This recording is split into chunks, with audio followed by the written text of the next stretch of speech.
উঠবো না তখন সেলফি তুললে ওই যে সূর্য, যেটা ক্লিয়ার উঠবে।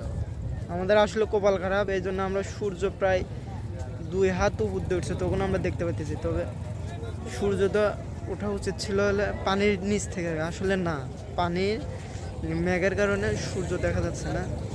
আমাদের আসলে কপাল খারাপ।